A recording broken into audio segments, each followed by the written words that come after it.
And welcome to Technology Tap. This is Professor JRod. On today's topic, we are going to discuss printers. And on the exam, there are three printers that they talk about. Well, really four, but there's really one main one that they talk about. We'll discuss all the different types of printers. We'll discuss which is the main one and how to troubleshoot that one particular printer. Let's get to it.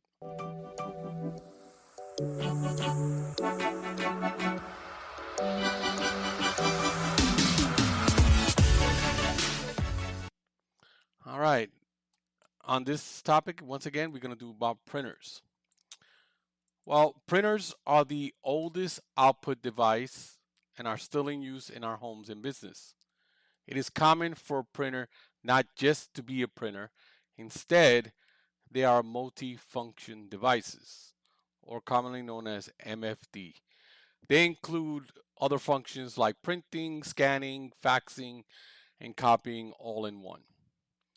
There are four colors that they use for the printing process, and you know them: cyan, magenta, yellow, and key black. And they produce thousands of different distinct colors. And the common interface for your printers is USB, Wi-Fi, Bluetooth, Ethernet, and NFC. Now, the first printer we're going to talk about is the impact printer. These use ink in a form of ink ribbon and print by some mechanism striking the ribbon to transfer an image to the page. Dot matrix and daisy wheel printers are the most common impact printers. What's the advantage of having an impact printer? You can print on carbon back paper. That means you can print duplicates. And they still have these in different places, car rentals. They used to have them in hotels. Now they don't really have them in hotels anymore, but that's what they used to use them for.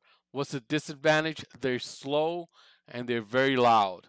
And the tractor feed, after a while, would often lead to jamming of the paper.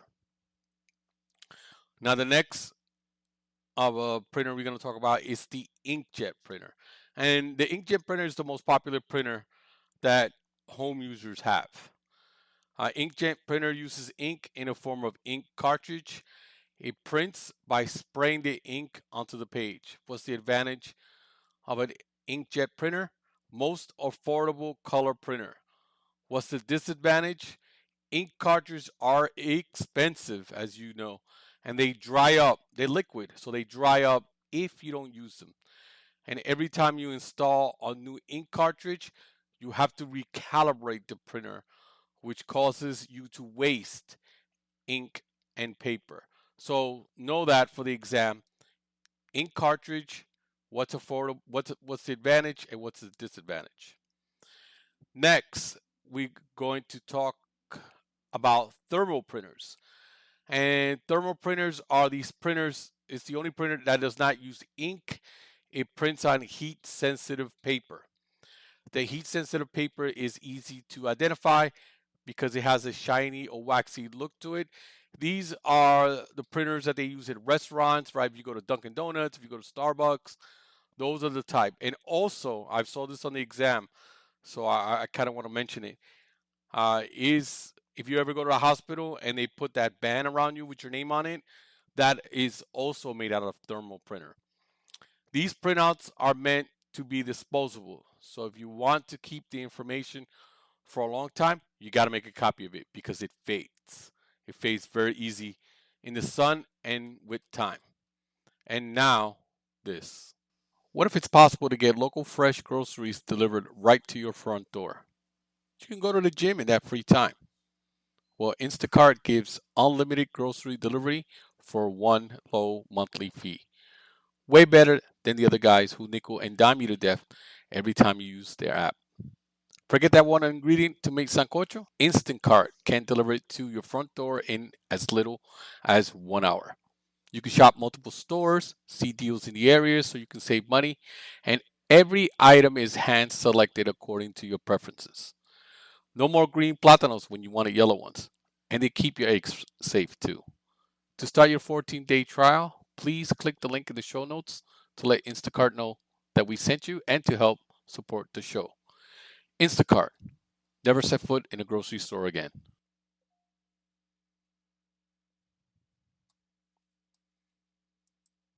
All right, the next printer that we're going to talk about is laser printers. And laser printers fuse powdered ink, right? They use toner on paper by using very high heat to melt the toner onto the page. What's the advantage of having a laser printer? It's the fastest printer that you have, and it's the lowest cost per page for black and white printing. What's the disadvantage of having a laser printer? It's the highest cost per page for color printing.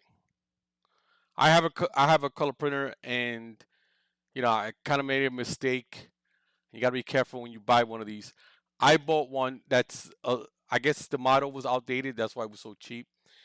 And I actually have a hard time getting toner.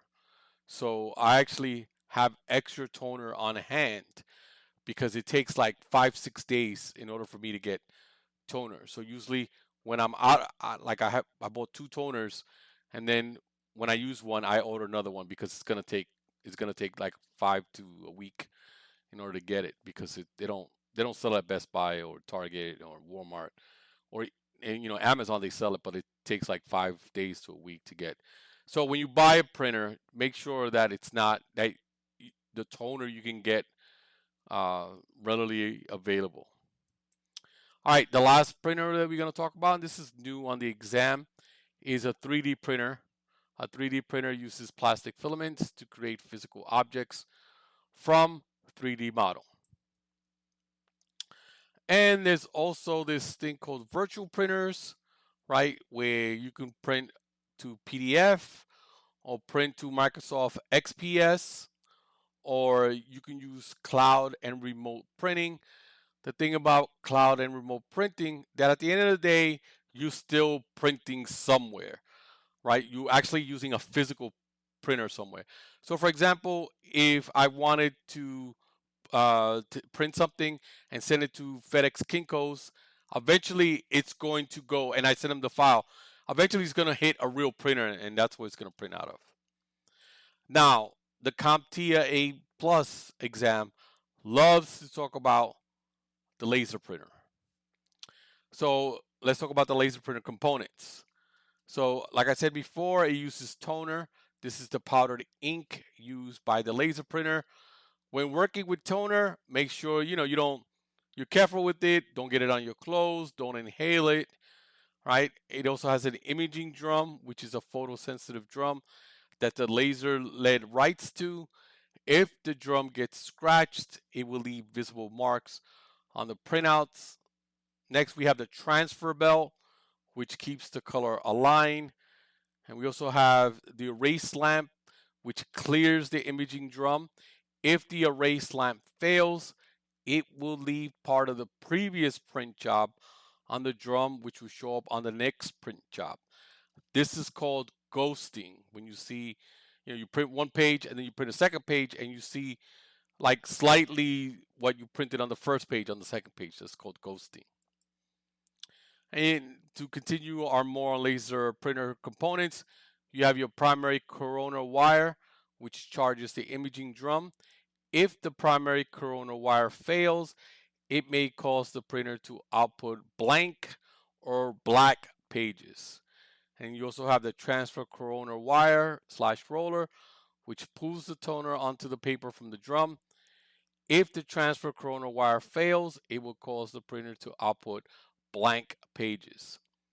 Laser writes to the imaging drum, and the fuser melts the toner onto the paper. If the fuser fails, it will lead to the toner being able to be rubbed off the page. Now, all those things that I just gave you, they might ask you questions on that, so know that. Also know that on a printer, you can actually add more memory. On some laser printers, you can actually add more memory. Know that also. Then you have your finishers. These are these large copy machines, right? They take care of the busy work that happens after printing. You know, they have the ability to do duplexing, which are used for automatic two-sided printing. You have your collator slash separator, which properly arranges the pages in a print job and separates each job. So if you have you want to print 5 pages 3 times, you can either print it 1, 1, 2, 3, 4, 5, 1, 2, 3, 4, 5, 1, 2, 3, 4, 5, or you could print 1, 1, 1, 2, 2, 2, 3, 3, 3, and so on. A stapler, everybody knows what that is, can staple all the pages in a print job. A binder can print documents usually with a spiral binding. And a paper tray allows a printer to hold more paper and different sizes, 8.5 by 11, 11.5 by 14, envelope, etc. You know, they actually have jobs for printers. They call them document specialists. And, you know, you can make some money doing that. That's not a bad job. I knew, you know, in the New York City Board of Education, I knew one guy that was his, you know, that was his job to print, and he had an office and he had a huge printer, and he looked like a computer, and he can go in there and stop jobs, make jobs, collate it, all that. So it's, you know, it's document specialist is it's a job out there if you're ever interested in one. Troubleshooting printers just like any hardware device, which requires manufacturer's drivers to operate correctly. Just remember, always use the latest drivers, ladies and gentlemen. Uh, it's not necessary to use the one that you bought it with, you know, with the CD. Always go to the manufacturer's website and download the latest and the greatest. It'll save you a ton of issues. Print language, translate documents and photos into data the printer can use to print. Adobe PostScript, PCL, printer control language, and GDI, graphic device interface, also referred as universal.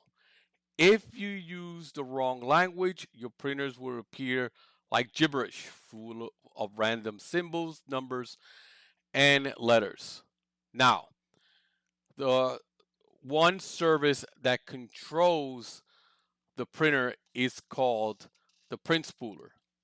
And you can always restart the print spooler if the computer cannot send a document. Or, as we always say in tech, you can always reboot. Now, I have an announcement to make. I want to thank you guys. You know, these last couple of months, you guys have been great with me and this podcast. So I want to do something nice for you guys. Whoever sends me a copy of their A plus 1001, right? A picture of it. You can, you know, cross out the ID number. There's some sort of ID number that's there. You can cross that out. But if you email me your 1001 at ProfessorJRod at gmail.com, whoever sends me the highest score, I will send them a gift certificate for $25 just as a thank you to all you guys out there who are listening to me. I truly, truly appreciate everything that you guys do listening to this podcast. We have sadly 3 episodes left, and then I'm gonna, you know, take the month of August off and come back in September for season 2. So I wanted to do something nice for you guys. So the next 3 episodes, the one in June and the last 2 in July, I'm going to be giving out $25 Amazon gift cards. So if you email me a picture of your 1001, and if you get it to me by July 4th, whoever has the highest mark by July 4th, 11:59, I will send them a $25 gift card. I would email you with the number and everything. All right. I just wanted to, you know, that's just a thank you from me to my fans. All right, that puts a wrap on today's episode. Thank you very much for listening. And remember, please send in, if you took the CompTIA A Plus exam, the 1001 exam, take a picture of it and send it to me. You might win a prize.